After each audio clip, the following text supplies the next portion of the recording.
Hello student, कैसे हो? अच्छे होगे? सब लॉकडाउन वगैरह अभी चालू है, सब घर में बैठ के आराम कर रहे हैं, लेकिन हमारी पढ़ाई चालू रहना चाहिए। ये पढ़ाई चालू रहने के लिए हम आज पेपर 2 का इलेक्ट्रिक आयरन ये चैप्टर देखने वाले हैं। कौन सा? Electric iron. ये इलेक्ट्रिक आयरन में कितने टाइप्स आते हैं? इलेक्ट्रिक आयरन में 2 टाइप्स आते हैं जो हम घर में यूज करते हैं। कौन कौन से? तो एक ऑर्डिनरी टाइप इलेक्ट्रिक आयरन और दूसरी ऑटोमेटिक इलेक्ट्रिक आयरन। अभी पुराने जमाने में हम देखेंगे तो पुराने जमाने में इस प्रकार की कोयले की प्रेस आती थी, जिससे आज भी एक कोई धोबी के तरफ जाएंगे प्रेस करने के लिए तो आपको ये कोयले की आयरन दिख सकते हैं। तो ये कोयले की आयरन का जमाना बहुत आउटडेटेड हो गया है। अभी कौन सा जमाना है? हमको प्रेस वाला कपड़ा तो पहनना पड़ता है। अच्छे कपड़े पहनने के लिए हम घर में इलेक्ट्रिक आयरन जरूर रखते हैं, हर घर में इलेक्ट्रिक आयरन जरूर रखते हैं। तो इलेक्ट्रिक आयरन में ऑर्डिनरी टाइप इलेक्ट्रिक आयरन आती है और ऑटोमेटिक इलेक्ट्रिक आयरन आती है। जो इलेक्ट्रिक आयरन टेम्परेचर कंट्रोल नहीं कर सकती, टेम्परेचर कंट्रोल करने के लिए मैन्युअली हमको स्विच ऑन ऑफ करना पड़ता है, उसको हम ऑर्डिनरी इलेक्ट्रिक आयरन बोलते हैं। ये आयरन जो दिख रही है ये ऑर्डिनरी इलेक्ट्रिक आयरन है। और ये बाकी जो सब इलेक्ट्रिक आयरन दिख रहे हैं, यहाँ पे नॉब है, यहाँ पे नॉब है, यहाँ पे टेम्परेचर कंट्रोल का नॉब दिया हुआ है, ये सभी ऑटोमेटिक इलेक्ट्रिक आयरन है। ये सभी इलेक्ट्रिक आयरन जो है ऑटोमेटिक इलेक्ट्रिक आयरन है, ये ऑर्डिनरी इलेक्ट्रिक आयरन है और ये कोयले पे चलने वाली प्रेस है। तो दोस्तों देखो, ये आयरन बोलेंगे तो उसमें जो स्पेयर पार्ट्स रहते हैं, कंपोनेंट्स रहते हैं, वो सभी में सेम रहते हैं। सिर्फ डिफरेंस कौन सा रहता? ऑर्डिनरी इलेक्ट्रिक आयरन में थर्मोस्टेट नहीं रहता, तो ऑटोमेटिक इलेक्ट्रिक आयरन में थर्मोस्टेट टेम्परेचर कंट्रोल करने के लिए रहता है। थर्मोस्टेट क्या है? हमने पिछले चैप्टर में देखा है, जो टेम्परेचर कंट्रोल करने का डिवाइस है। तो ये जो है हम स्पेयर पार्ट्स कौन से रहते हैं ये देखेंगे। ये यहाँ पे स्पेयर पार्ट की डायग्राम है, वो मैं तुमको अभी थोड़ी सी बड़ी करके बताता हूँ। देखो, ये है इलेक्ट्रिक आयरन। इलेक्ट्रिक आयरन इसमें क्या क्या रहता है? एक वेट प्लेट या बेस प्लेट रहती है। वेट प्लेट या बेस प्लेट जो रहती है, नीचे का जो बेस आयरन का रहता है उसको बेस प्लेट बोलते हैं। उसके ऊपर हम हीटिंग एलिमेंट रखते हैं। यहाँ पे देखो, ये हीटिंग एलिमेंट दिख रहा है तुमको, ये जो है ये हीटिंग एलिमेंट है। ये हीटिंग एलिमेंट जो है ये बेस प्लेट के ऊपर 2 स्टड्स लगे हुए रहते हैं। ये स्टड्स के ऊपर ये हीटिंग एलिमेंट बराबर फिट होता है और ये हीटिंग एलिमेंट से न्यूट्रल और फेज, ये 2 वायर निकलते हैं। न्यूट्रल और फेज का कनेक्शन हम ये हीटिंग एलिमेंट में टर्मिनल बॉक्स के थ्रू करते हैं। अभी ये जो बेस प्लेट है इसके ऊपर ये हीटिंग एलिमेंट रख देते हैं। उसके बाद उसके ऊपर एक एस्बेस्टॉस की शीट जो थोड़ी सी नरम रहती है और हीट ट्रांसफर नहीं होने देती, ऐसी एस्बेस्टॉस की शीट रखते हैं। उसके ऊपर एक वेट प्लेट रखते हैं।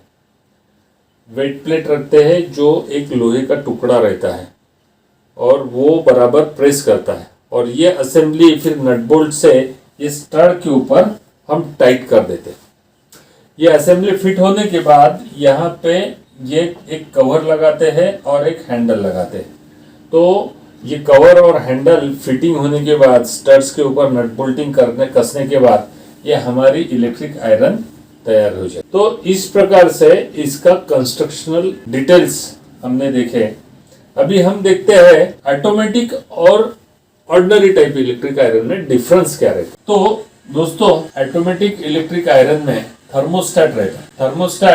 थर्मोस्टेट का स्ट्रक्चर हम देखेंगे, इसमें ऑटोमेटिक इलेक्ट्रिक आयरन में एक्स्ट्रा क्या रहता है, तो थर्मोस्टेट रहता है। थर्मोस्टेट का स्ट्रक्चर हम देखेंगे तो ये हमारे पास थर्मोस्टेट की डायग्राम है। तो दोस्तों थर्मोस्टेट की डायग्राम में ये हमारे सामने थर्मोस्टेट की डायग्राम है। इसमें क्या रहता है, ये इस तरीके का डिवाइस रहता है और इसका कनेक्शन ऑटोमेटिक इलेक्ट्रिक आयरन में किया हुआ रहता है। जो हीटिंग एलिमेंट में वायर जाती है, हीटिंग एलिमेंट में जो वायर जाती है, यहाँ पे देखते हैं, ये ऑर्डिनरी इलेक्ट्रिक आयरन और ऑटोमेटिक इलेक्ट्रिक आयरन का सर्किट डायग्राम हम देखते हैं। हीटिंग एलिमेंट कॉइल है और यहाँ पे एक ऑन ऑफ स्विच लगा दिया है, ऑर्डिनरी इलेक्ट्रिक आयरन और ऑटोमेटिक इलेक्ट्रिक आयरन। तो दोस्तों हमारे पास दो डायग्राम है, ये सर्किट डायग्राम है, ये ऑर्डिनरी इलेक्ट्रिक आयरन की सर्किट डायग्राम है जिसमें रेजिस्टेंस यानी हीटिंग एलिमेंट हम यूज करते हैं और यहाँ पे फेज है, न्यूट्रल सप्लाई दिया। यहाँ से जब करंट फ्लो होता है तो जब नाइक्रोम वायर के थ्रू करंट फ्लो होता है, nichrome is a resistance material and resistance में से जब करंट फ्लो होता है तो यहाँ पे हीट प्रोड्यूस होती है। ये हीटिंग एलिमेंट गर्म होता है, ये हीटिंग एलिमेंट गर्म होता है तो बेस प्लेट गर्म होती है और इलेक्ट्रिक आयरन गर्म होती है। ये बेसिक प्रिंसिपल इलेक्ट्रिक आयरन का है। तो यहाँ पे ऑटोमेटिक और नॉन ऑटोमेटिक इलेक्ट्रिक आयरन में हमने देखा है क्या रहता है, ऑटोमेटिक इलेक्ट्रिक आयरन में थर्मोस्टेट रहता है जो टेम्परेचर को कंट्रोल करने वाला डिवाइस है, और नॉन ऑटोमेटिक इलेक्ट्रिक आयरन में थर्मोस्टेट नहीं रहता। वो हमको मैन्युअली ज़्यादा गर्म होगी क्या, बटन बंद कर दो, गर्म होगी क्या, बटन ऑन करो। यानी हमको ध्यान देना पड़ता है, थोड़ा सा टेम्परेचर सेंसेशन की तरफ हमें ध्यान देना पड़ता है। लेकिन ऑटोमेटिक इलेक्ट्रिक आयरन में क्या रहता है, ऑटोमेटिक इलेक्ट्रिक आयरन में थर्मोस्टेट रहता है, थर्मोस्टेट रहता है। थर्मोस्टेट में हम वहां पे जो नॉब रहता है, ये देखिए यहाँ पे थर्मोस्टेट दिखा है, वहां पे जो नॉब रहता है वो हम टेम्परेचर एडजस्ट करते हैं। कितना टेम्परेचर होना, 60 डिग्री होना तो 60 डिग्री पे रखेंगे, 70 होना तो 70 पे रखेंगे, 80 होना तो 80 पे रखेंगे। ये टेम्परेचर कंट्रोल जो है, ये प्रेशर नॉब जो है यहाँ पे बायोमेटेलिक स्ट्रिप पे प्रेशर देता है। थर्मोस्टेट का बेसिक ऑपरेशन कैसा है ये जानने के लिए हम आपको पिछली क्लिप हमारी देखनी पड़ेगी जो थर्मोस्टेट के ऊपर पूरी है। थर्मोस्टेट का उसमें ऑपरेटिंग प्रिंसिपल है, कृपया आप वो देख लीजिए। यहाँ पे मैं कवर करने वाला हूँ थर्मोस्टेट का यूज ऑटोमेटिक इलेक्ट्रिक आयरन में हम कैसे करेंगे। तो यहाँ पे बायोमेटेलिक स्ट्रिप रहती है, उसका जो एक्सपेंशन और कॉन्ट्रैक्शन जो रहता है वो कम ज़्यादा टेम्परेचर के कारण वो बेंड हो जाती है। बेंड होने के कारण वो एक पर्टिकुलर टेम्परेचर के ऊपर इलेक्ट्रिक स्विचिंग करती है, इलेक्ट्रिक स्विच के ऊपर उसका प्रेशर गिरता है और टेम्परेचर बढ़ा तो स्विच ऑफ हो जाता है ऑटोमेटिकली, टेम्परेचर कम हो गया तो स्विच ऑन हो जाता है, इलेक्ट्रिक करंट फ्लो होना चालू होता है। इलेक्ट्रिक करंट फ्लो होना चालू हो गया इसमें से, हीटर में से, तो फिर हीटर गर्म होना चालू होता है, टेम्परेचर बढ़ता है, टेम्परेचर बढ़ा तो ये जो बायोमेटेलिक स्ट्रिप है फिर बेंड हो जाती, फिर बेंड हो गई तो नेचुरली स्विच ऑफ हो जाता, स्विच ऑफ हो गया करंट बंद हो जाता, करंट बंद हो गया टेम्परेचर कम हो गया। तो ऑटोमेटिकली ये टेम्परेचर कम ज्यादा एक पर्टिकुलर रेंज में आता है।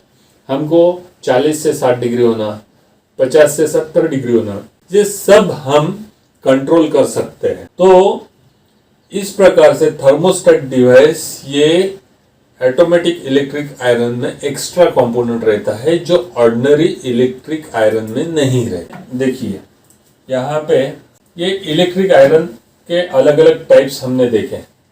यहाँ पे हम देखेंगे एक एक्स्ट्रा व्यू है, एक पर्टिकुलरली टिपिकल व्यू है। यहाँ पे एक टिपिकल व्यू तुमको मैं ऑटोमेटिक इलेक्ट्रिक आयरन का बता रहा हूँ। इसमें देखो ये जो बीच में हीटिंग एलिमेंट दिख रहा है, जो ये बीच में दिख रहा है ये हीटिंग एलिमेंट है, कंसील्ड हीटिंग एलिमेंट आता है। जो हमने ऑर्डिनरी इलेक्ट्रिक आयरन में हीटिंग एलिमेंट देखा था उसमें माइका शीट के अंदर में नाइक्रोम तार का कॉइल देखा था, हीटिंग एलिमेंट देखा था। यहाँ पे लेकिन कंसील्ड हीटिंग एलिमेंट आता है जो एक ग्रू में फंसा हुआ रहता है। ये जो हमें एक्स्ट्रा स्पेस मिलती है बेस प्लेट के ऊपर, ये बेस प्लेट है, बेस प्लेट के ऊपर एक्स्ट्रा स्पेस जो मिलती है, यहाँ पे ये थर्मोस्टेट लगा हुआ है। और ये थर्मोस्टेट का कनेक्शन फेज, न्यूट्रल और अर्थ। फेज और न्यूट्रल तो हीटिंग एलिमेंट को लगता है। अर्थ कहाँ पे लगता है? अर्थ तुमको मालूम है बॉडी को अर्थ, जो भी अप्लायंस रहता है उसका मेटल बॉडी जो रहता है उसको अर्थ कनेक्शन हम करते हैं। यहाँ पे हमारे तरफ रिपेयरिंग के लिए ऑर्डिनरी इलेक्ट्रिक आयरन आती है या ऑटोमेटिक इलेक्ट्रिक आयरन आती है। हमको तो रिपेयर करना आना चाहिए। हम रिपेयर कैसा करेंगे? यहाँ पे इलेक्ट्रिक आयरन जो चेक करते हैं हम, एक तो सीरीज टेस्ट लैम्प से या मल्टीमीटर से कर सकते हैं। इलेक्ट्रिकल का कोई भी अप्लायंस प्रॉपरली चेक करने के लिए हम प्रीफर करते हैं सीरीज टेस्ट लैम्प या सीरीज टेस्ट लैम्प। अभी सीरीज टेस्ट लैम्प का कनेक्शन यहाँ पे मेरे नोट्स में बताया है। तो ये एक टेस्ट लैम्प लिया हमने, सीरीज टेस्ट लैम्प लिया, और ये टेस्ट लैम्प जो है ये मैं थोड़ी सी तुमको बड़ी करके बताता हूँ। यहाँ पे देखो हमें टेस्ट लैम्प दिख रहा है, ये टेस्ट लैम्प है, ये इलेक्ट्रिक आयरन है। टेस्ट लैम्प हम फेज में लगाया और एक न्यूट्रल वायर लिया, इसमें लगाया। अगर इसमें फॉल्ट है, इसमें फॉल्ट कौन कौन से आते हैं? एक आता है ओपन सर्किट फॉल्ट, दूसरा है शॉर्ट सर्किट फॉल्ट और तीसरा है अर्थ फॉल्ट। ओपन सर्किट फॉल्ट यानी क्या? जो फॉल्ट में करंट नहीं फ्लो होता, इसमें करंट फ्लो नहीं होता तो इसको ओपन सर्किट फॉल्ट बोलते हैं। करंट फ्लो ही नहीं होगा तो इलेक्ट्रिक प्रेस गर्म होगी क्या? नहीं। नेचुरली इलेक्ट्रिक प्रेस गर्म नहीं होगी तो इलेक्ट्रिक प्रेस डेड है ऐसा बोलेंगे, ऑपरेट नहीं होते। तो ओपन सर्किट फॉल्ट यानी क्या, किसके वजह से आता है? नेचुरली हीटिंग एलिमेंट कहाँ पे ब्रेक हो गया, तो वायर के कनेक्शन लूज है या ब्रेक हो गए, तो वायर जल गया है, तो वहाँ पे कहाँ पे स्विच में लूज कांटेक्ट है, तो कनेक्शन में लूज कांटेक्ट है, तो जिसके वजह से ओपन सर्किट फॉर्म होता है उसको ओपन सर्किट फॉल्ट बोलते हैं। नेचुरली दूसरा फॉल्ट कौन सा आता है? Short circuit fault. Short circuit fault हम किसको बोलते हैं? देखो ये हीटिंग एलिमेंट हमारा है, हीटिंग एलिमेंट है, इसमें से करंट फ्लो होता है, इसमें से करंट फ्लो होता है तो पूरा ये जो हीटिंग एलिमेंट से करंट फ्लो होता है, पूरा करंट फ्लो हो गया तो पूरी हीट हमको मिलेगी। अगर ये हीटिंग एलिमेंट कुछ कारणवश शॉर्ट हो जाता है, यानी ये कुछ 2 पॉइंट है ये शॉर्ट हो गया इस प्रकार से, तो करंट फ्लो जो है ये कहाँ से फ्लो होगा? ये शॉर्ट सर्किट में से करंट फ्लो होता है, क्योंकि करंट टेंडेंसी क्या रहती है? To follow a low resistive path. Current हरदम जो फॉलो करता है जहां जो रास्ते से कम रेजिस्टेंस है उसके थ्रू वो फ्लो होता है। यहाँ से रेजिस्टेंस है और ये उसको शॉर्ट पाथ मिल गया तो नेचुरली करंट शॉर्ट पाथ के थ्रू फ्लो हो जाएगा। तो शॉर्ट पाथ के थ्रू फ्लो हो गया तो ये शॉर्ट सर्किट फॉल्ट हो गया। शॉर्ट सर्किट फॉल्ट हो गया तो थोड़ी देर के लिए इलेक्ट्रिक आयरन जो है बहुत गर्म हो जाएगी, लेकिन फिर वो जल जाएगी, ओपन सर्किट फॉल्ट में कन्वर्ट हो जाएगा। तो ये अवॉइड करने के लिए, और इसमें करंट फ्लो बहुत होता है, ये करंट फ्लो बहुत होने के कारण हमारे घर के जो एमसीबीज वगैरह रहते हैं या फ्यूज रहते हैं वो ब्लो हो जाएंगे, एमसीबी ड्रॉप हो जाएगी, इलेक्ट्रिक लाइन बंद हो जाएंगी। जैसे इलेक्ट्रिक आयरन हम लगाते हैं प्लग में तो फट से एमसीबी बंद हो जाती है। तो हम देखते हैं इलेक्ट्रिक आयरन लगाने के बाद एमसीबी क्यों ड्रॉप हो रही है, बंद हो रही है, तो नेचुरली हमको समझ में आता है कि इलेक्ट्रिक आयरन में फॉल्ट है।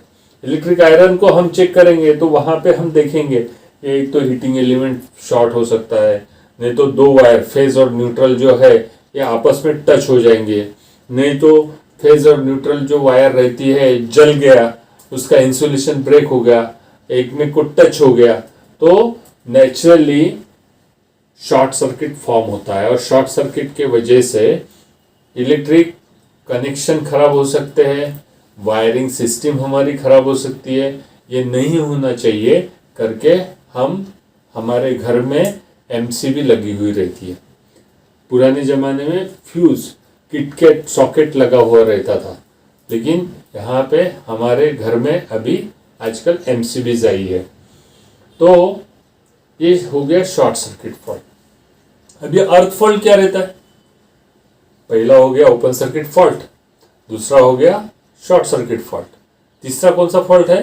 अर्थ फॉल्ट। अर्थ फॉल्ट क्या होता है? देखो, कोई फॉल्ट हम पेपर में वगैरह पढ़ते हैं, कूलर को हाथ लगाया, बच्चे ने हाथ लगाया और कूलर के शॉक के वजह से बच्चा मर गया। कभी कभी हम भी इलेक्ट्रिक आयरन को हाथ लगाने जाते हैं तो फट से शॉक दे देता। शॉक लगता है, इलेक्ट्रिक आयरन तो गर्म होते रहती, लेकिन हमको शॉक बैठता है।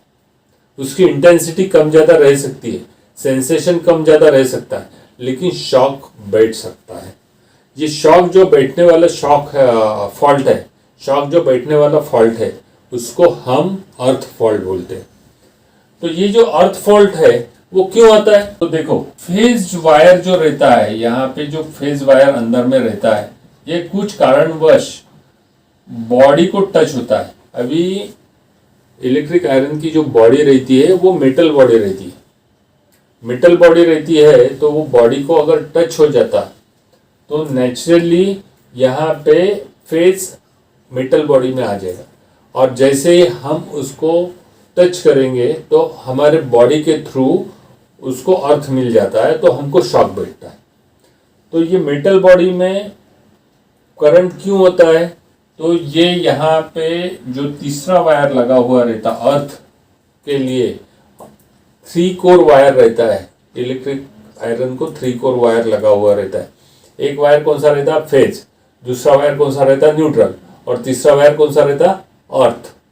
ये जो अर्थ वायर है किस कारणवश ओपन हो गया, कांटेक्ट में नहीं रहा, तो ये अर्थ फॉल्ट आता है।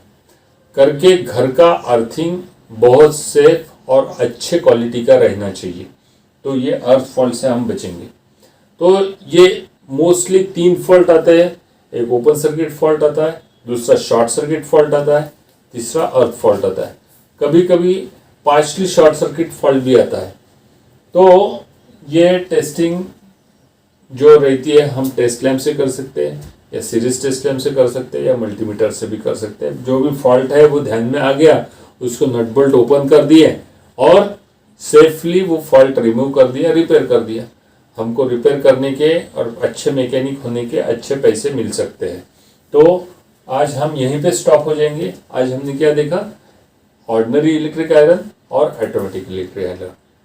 ये नोट्स आपको ये वीडियो क्लिप के अंदर मिल जाएंगे, वो डाउनलोड कर लो और अच्छे से कॉपी में अच्छे डायग्राम के साथ उतारो। Thank you.